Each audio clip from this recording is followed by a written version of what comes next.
Subscribe कीजिए YouTube channel और bell icon को प्रेस कीजिए ताकि नई आने वाली वीडियोस की नोटिफिकेशंस आपको बिल्कुल टाइम पर मिल सकें।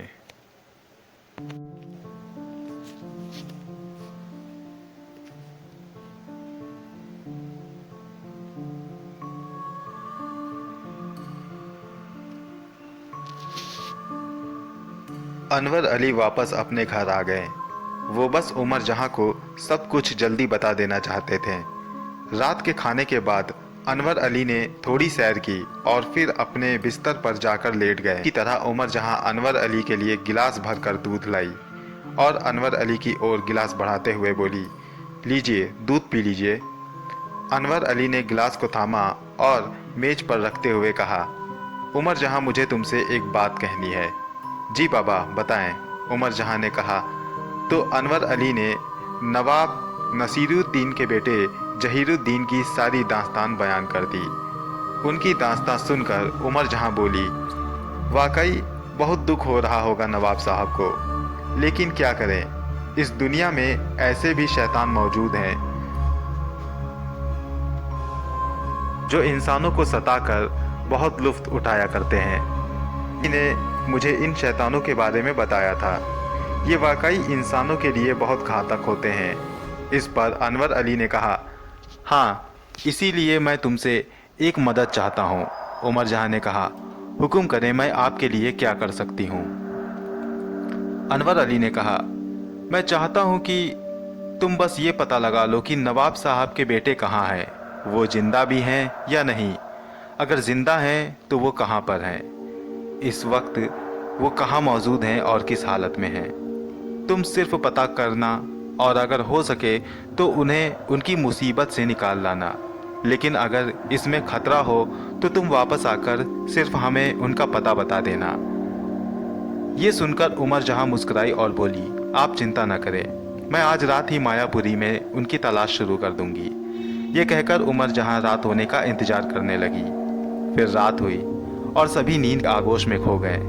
मौका देखकर उमर जहां अपने पलंग से उठी और मायापुरी के जंगलों की ओर निकल पड़ी। वो फिजाओं में धुआं बनकर उड़ते हुए मायापुरी के जंगलों में दाखिल हुई। जंगल एकदम बियाबान सुनसान पड़ा हुआ था। एक पत्ते के खड़कने की भी आवाज भी नहीं आ रही थी। दूर दूर तक खौफनाक सन्नाटा फैला हुआ था। उमर जहां ने चारों ओर नजर दौड़ाई।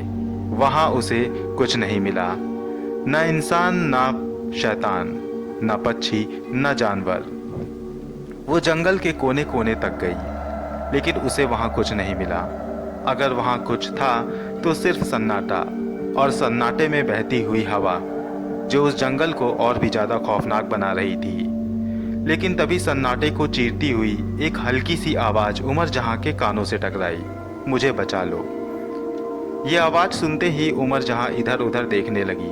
उसे वहां कोई नजर नहीं आया। तो उसने कहा, कौन हो तुम? इस पर फिर आवाज आई, मेरा नाम वहीदा है। उमर जहां बोली, तुम कहाँ हो वहीदा? इस पर उमर जहां का इतना कहना ही था कि अचानक उसने पास की झाड़ियों से सरगोशियां सुनी। उन झाड़ियों से एक खूबसूरत बिल्ली बाहर निकलकर सामने आई। वो उमर जहां के सामने खड़ी हो गई। उसने उमर जहां को बाअदब सलाम किया। उमर जहां ने उसके सलाम का जवाब दिया। उमर जहां को ये समझते देर न लगी कि ये बिल्ली की शक्ल में कोई और ही मखलूक है। उसने कहा, वहीदा, तुम अपनी असली शक्ल में आओ। उमर जहां की बात सुनकर वहीदा की आंखें जोर से चमकी और वो एक छोटी सी लड़की में तब्दील हो गई। उसकी उम्र 7 से 10 साल के बीच रही होगी। उमर जहां ने उससे कहा, तुम तो अभी बहुत छोटी मालूम देती हो। आखिर इस बियाबान में अकेले क्या कर रही हो तुम, और वो भी इस समय? इस पर वहीदा ने कहा, मैं यहाँ अकेली नहीं थी, मैं मेरे अब्बू के साथ आई थी। अब्बू के साथ? कहाँ है अब्बू? उमर जहां ने हैरानी से पूछा तो वहीदा बोली, वो उस शैतान ने मेरे अब्बू को पकड़ लिया और उनको अपने साथ ले गया। कौन सा शैतान? वो बहुत बड़ा था और भयानक लगता था। उमर जहां सोचने लगी, हो ना हो ये वही शैतान होगा जिसके बारे में जहीरुद्दीन ने अनवर अली को बताया था। वो वहीदा से बोली, वहीदा, मुझे शुरू से सारी बातें बताओ कि वो शैतान तुम्हें कब मिला और तुम्हारे अब्बू से उसका टकराव कैसे हुआ।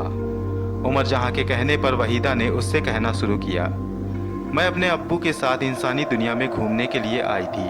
दरअसल हम कौमे जिन्नात से हैं। मुझे अक्सर इंसानी दुनिया में घूमने का बहुत मन करता था। मेरी अम्मी अब्बू मुझे कभी कभी इंसानी दुनिया में ले आते थे। इस बार भी हम अपने अब्बू के साथ यहाँ आए हुए थे। यहाँ घूमने के बाद हम जब वापस अपनी दुनिया में जाने ही वाले थे कि तभी हमने एक तांगा देखा। मैंने अब्बू से उस पर बैठने की जिद की तो अब्बू ने मुझे तांगे पर बिठाया और वो भी मेरे साथ बैठ लिए। हम गैबी हालत में थे, इसलिए वो लोग हमें देख नहीं सके। अब्बू और मैं चुपचाप जाकर तांगे में बैठ गए। हम तांगे पर बैठे हुए काफ़ी दूर चले गए। फिर तांगे के मालिक ने तांगे वाले से कहा, चाचा तांगा यहीं रोक दीजिए, शाम होने को है और रात भी अभी जल्दी ही हो जाएगी, इसलिए आज रात यहीं रुक जाते हैं। उनकी बात पर तांगे को वहीं रोक दिया गया और फिर वो लोग वहाँ रुकने के लिए आग जलाने और बिस्तर लगाने का इंतजाम करने लगे। अब्बू ने भी मुझसे वहाँ से चलने को कहा। मेरी जिद पे वो वहाँ थोड़ी देर और रुक गए। मैं जंगल के फलों को खाने के लिए कहने लगी तो अब्बू ने मुझे फल ला कर दिए। मैंने बैठकर मज़े से फल खाए और वहाँ घूमने लगी। मुझे इंसानी दुनिया से वापस जाने का मन नहीं करता था। ये बात मेरे अम्मी और अब्बू अच्छी तरह से जानते थे, इसलिए अब्बू मुझे वहाँ घूमने दे रहे थे। अब्बू एक पेड़ के नीचे बैठकर मुझे खेलते हुए देख रहे थे और मैं भागी भागी जंगल के चारों ओर फिर रही थी कि तभी एक खौफनाक आवाज़ ने हम सभी को डरा दिया। डर के मारे मैं दौड़कर अब्बू के पास चली गई और वो दोनों इंसान भी चौकन्ने हो गए। वो खौफनाक आवाज़ ऐसी थी कि जैसे कोई वहशी तेज तेज सांसें ले रहा हो। मैंने अब्बू से वहाँ से जल्दी से चलने को कहा तो उन्होंने कहा, रुको बेटी, ये बेचारे नेक इंसान मालूम पड़ते हैं और शायद ये समझ नहीं पाए हैं कि ये किसी खबीस या शैतान की आवाज़ है। अब्बू की बात सुनकर मैं और भी ज़्यादा खौफजदा हो गई। मैंने कहा, खबीस या शैतान? इस पर अब्बू ने कहा, हाँ, ये कोई जानवर नहीं बल्कि कोई शैतान ही है, लेकिन इस बात का पता इन दोनों इंसानों को नहीं है। इन बेचारों को यहाँ से किसी महफूज जगह पर भेजना होगा। तुम यहीं रुको और एक काम करो, तुम बिल्ली की शक्ल में खुद को छुपा लो और यहीं पर कहीं झाड़ी या पेड़ के पीछे छुप जाओ। अगर कुछ अनहोनी हो जाए तो तुम वापस अपनी दुनिया में भाग जाना। मैंने अब्बू से कहा, अनहोनी कैसी? इस पर अब्बू ने कहा, मैं जाता हूँ और इन लोगों की मदद करने की कोशिश करता हूँ। अगर कोई शैतान है तो वो ज़रूर हम पर हमला करेगा। इस दौरान अगर मुझे कुछ हो जाए तो तुम चुपचाप अपने दुनिया में वापस चली जाना। अब्बू की बात सुनकर मैंने बिल्ली की शक्ल बना ली और झाड़ी में छुप गई। अब्बू इंसानी शक्ल में उन दोनों के पास चले गए। वो दोनों काफ़ी डरे हुए थे। तभी अब्बू ने उनके पास पहुंचकर उनको सलाम किया। अब्बू को वहां पर देखकर वो दोनों कुछ हैरान हुए।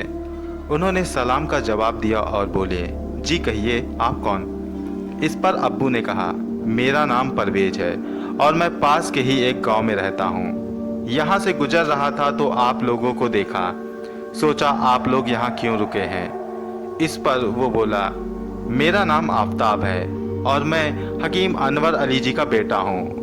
मैं अपने घर की ओर जा रहा था। रात होने लगी तो रात होता देखकर यहाँ रुकना मैंने ठीक समझा, लेकिन लगता है जंगली जानवर हमें यहाँ रुकने नहीं देंगे। आफताब का नाम सुनकर उमर जहाँ चौंक गई। वो सोचने लगी कि कहीं आफताब के साथ कोई अनहोनी तो नहीं हो गई। उसने जल्दी ही वहीदा से कहा, फिर क्या हुआ वहीदा, जल्दी बताओ। तो वहीदा बोली, फिर मेरे अब्बू बोले, मैं इसीलिए आपके पास चला आया था ताकि आपको सच बता सकूं कि ये बहुत ख़तरनाक जंगल है। यहाँ कई शैतानी ताकतों, जिन और भूतों का बसेरा है। इस जंगल के बारे में बहुत सी कहानियाँ मशहूर हैं, लेकिन शायद आपको इसके बारे में कुछ नहीं पता। मेरी सलाह मानिए, जल्दी से यहाँ से निकल चलिए, इसी में हम सबकी भलाई है।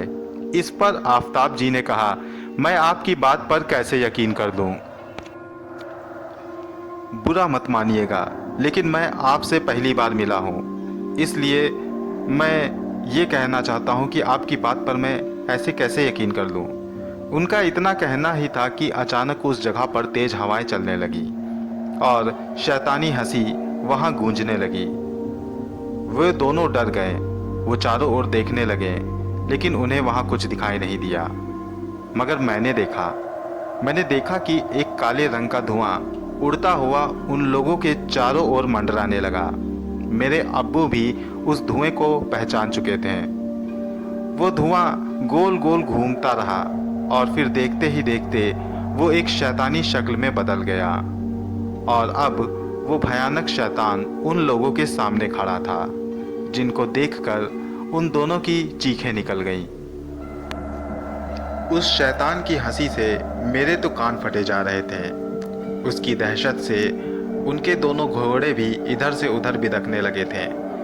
अब शैतान ने बिना देर किए हुए आफताब जी पर हमला किया, लेकिन इससे पहले कि वो उन तक पहुंच पाता, मेरे अब्बू ने उस शैतान को तेजी से धक्का दिया, जिससे वो थोड़ी दूर जाकर गिरा। मेरे अब्बू को इस तरह से धक्का देते हुए देखकर उसे ये समझते देर न लगी कि मेरे अब्बू कोई मामूली इंसान नहीं बल्कि खुद एक जिन है। मेरे अब्बू ने उन दोनों से कहा, आप लोग जल्दी से यहाँ से भागिए, तब तक मैं इसे रोकता हूँ। वो लोग वहाँ से भागने लगे और वो शैतान उन लोगों को रोकने के लिए उनके पीछे भागने लगा, लेकिन मेरे अब्बू बीच में आ गए। अब वो शैतान उन दोनों के साथ साथ मेरे अब्बू का भी दुश्मन बन चुका था। मेरे अब्बू और उस शैतान में लड़ाई छिड़ गई। उस जंगल में एक घमासान सा हुआ। ऐसा लग रहा था कि जैसे मानो दुनिया भर की बिजलियां उसी जंगल में आकर गिर गई हों। मेरे अब्बू ने उसका बड़ी बहादुरी से सामना किया, लेकिन शायद वो शैतान मेरी अब्बू से काफ़ी ज़्यादा ताकतवर था।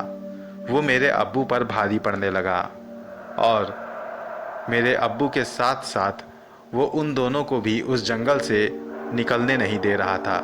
मेरे अब्बू ने भरपूर कोशिश की कि वो उस शैतान से उन दोनों इंसानों को छुड़वा दें, लेकिन वो ऐसा ना कर सके।